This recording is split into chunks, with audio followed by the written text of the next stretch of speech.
ನೋಡಿ, ಈಗ ನಾನು ಉಚ್ಚಾಟನೆ ಮಾಡಿಸಿದವ್ರು ಯಾರು? ಅವ್ರದಂತೂ ಚುನಾವಣೆ ಇಲ್ಲ. ಇದು ಭಾರತೀಯ ಜನತಾ ಪಾರ್ಟಿ ಚುನಾವಣೆ ಐತಿ. ಮತ್ತು ವೀರಣ್ಣ ಚರಂತಿಮಠರು ನಮ್ಮ ಅತ್ಯಂತ ಆತ್ಮೀಯರು. ನಮ್ಮ ಕಷ್ಟ ಸುಖದಾಗ ಯಾವಾಗಲೂ ನಮ್ಮ ಜೊತೆಗಿದ್ದ. ರಾಜಕಾರಣದಾಗ ನಮ್ಮ ಹಿಂದಿನ ಜೀವನದಲ್ಲಿ ಯಾರ್ಯಾರು ಸಹಾಯ ಮಾಡಿರ್ತಾರೆ, ಯಾರು ಕಷ್ಟದಾಗ ಬಂದಿರ್ತಾರೆ, ಯಾವ ಪಕ್ಷ ನನ್ನನ್ನು ಬೆಳೆಸೈತಿ, ಇವೆಲ್ಲನೂ ಮನುಷ್ಯನ ಬಳಿ ಕೃತಜ್ಞತೆ ಇರಬೇಕು. ಯಾವುದೋ ಒಂದು ಕುಟುಂಬದ ಸಲುವಾಗಿ ನಾನು ಪಕ್ಷಕ್ಕೆ ದ್ರೋಹ ಮಾಡೋದು ಅಥವಾ ನನಗೆಲ್ಲ ಉಪಕಾರ ಮಾಡಿದಂಥ ಜನರಿಗೆ ನಾವು ದ್ರೋಹ ಮಾಡಿದ್ರೆ ರಾಜಕಾರಣ ಮಾಡೋದ್ರಾಗ ಅರ್ಥ ಇಲ್ಲ.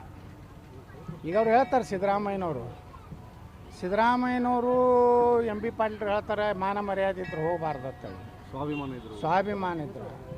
ಅವರು ಎಂ ಬಿ ಪಾಟೀಲ್ ಸ್ವಾಭಿಮಾನ ಇದ್ರಿ. ಇಲ್ಲಿ ಒಬ್ಬ ಹಚ್ಚಡ ಶಿವಾನಂದ ಮಂತ್ರಿ ಅದಾನಲ್ಲ ಬಾಗೇವಾಡ್ಯಾಗ, ಅಲ್ಲಿಯೂ ಅವರು ಪ್ರಚಾರಕ್ಕೆ ಹೋಗಬಾರ್ದು. ಯಾಕಂದ್ರೆ ಅಲ್ಲಿ ಬಬಲೇಶ್ವರನಾಗ ಹಚ್ಚಡೋದು ಅವ್ರು ತಮ್ಮಂದೇ ಮಾಡ್ತಾರೆ ಎಲೆಕ್ಷನ್. ಹೀಗಾಗಿ ಎಂ ಬಿ ಪಾಟೀಲ್ರು ಸ್ವಾಭಿಮಾನ ಮತ್ತು ಅವ್ರಿಗೆ ಮೋಸ ಮಾಡಿದ್ರೆ ಅವರೂ ಹೋಗಬಾರ್ದು. ಇನ್ನು ಮುಂದಿನ ಚುನಾವಣೆ ಅವ್ರನ್ನ ಸೋಲಿಸ್ಬೇಕು. ಅಲ್ಲಿ ಇಬ್ಬರು ಕಂಪ್ನಿ ಸೋಲಿಸ್ಬೇಕು. ಅವ್ರಿಗೂ ಸ್ವಾಭಿಮಾನ ಇದೆ. ಯಾಕಂದ್ರೆ ಎಂ ಬಿ ಪಾಟೀಲ್ ಸೋಲಿಸ್ಬೇಕಂತೇಳಿ ಅಲ್ಲಿ ಅಣ್ಣ ರಾತ್ರಿ 1 ಗಂಟೆಗೆ ಮುಸುಕುದಾರಿಯಾಗಿ ಹೋಗಿ ಪ್ರಚಾರ ಮಾಡ್ಯಾನ ಎಂ ಬಿ ಪಾಟೀಲ್ ವಿರುದ್ಧ. ಹಾಗಾದರೆ ಸ್ವಾಭಿಮಾನ ಇದ್ದ ಎಂ ಬಿ ಪಾಟೀಲ್ರೆ ನೀವು ಅಲ್ಲಿ ಹೋಗಬೇಡ ಅಂತ ನಾ ಅವರಿಗೆ ಆಗ್ರಹ ಮಾಡ್ತೇನೆ.